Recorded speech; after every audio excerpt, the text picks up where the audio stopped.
आज आम्ही माननीय वैभवजी खेडेकरजी, आमचे जिल्हा अध्यक्ष सतीश मोरेजी, माझे सगळे भारतीय जनता पक्षाचे नेते कार्यकर्ते, आज आम्ही या लोटे परशुराममधल्या CETP प्लांटला भेट दिली।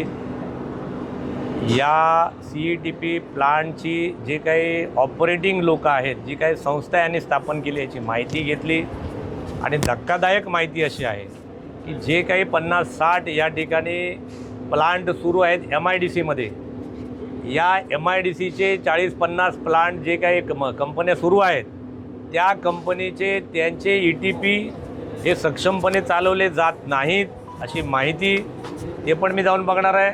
आता या सगळ्या मंडळींची एक संस्था स्थापन केली, त्याच एखाद्या कंपनीचा प्रमुख याचा चेअरमन केला आणि त्याचे डायरेक्टर केले, म्हणजे कुंपणच शेत खातं आहे अशी परिस्थिती या ठिकाणी आहे। चोरांच्याच हातात परत या ठिकाणी CETPच्या चाव्या दिलेल्या आहेत।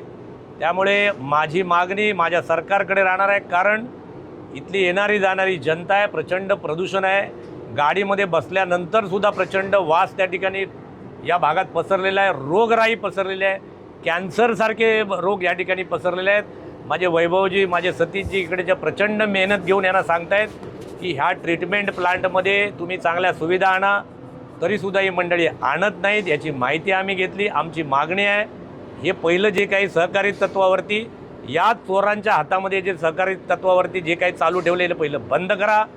हे सहकारातनं जे उभं केलं आहे CETP पहिलं बंद करा, बरखास्त करा आणि महाराष्ट्र सरकारच्या पोल्युशन कंट्रोल बोर्डने स्वतः या ठिकाणी चालवायला पाहिजे क्रमांक 1।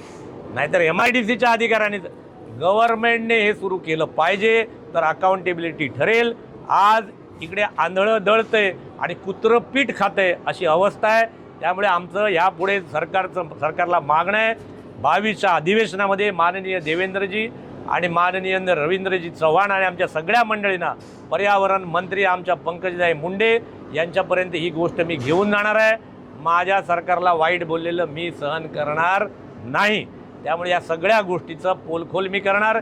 हे महिला आधी सहकारी तत्वावर जे सुरू केले ते बंद करायला लावणार आणि इथल्या लोकांना स्वच्छ श्वास घेण्यासाठी आम्हाला प्रदूषण नियंत्रण नको आहे, आम्हाला प्रदूषण निर्मूलन हवं आहे। आम्हाला 0 प्रदूषण पाहिजे, प्रदूषण नियंत्रण नको। नियंत्रणात ठेवल्यावर काय अवस्था आहे ती बघितली। त्यामुळे आमचा अधिवेशनात माझा विषय असणार आहे की प्रदूषण निर्मूलन झालं पाहिजे।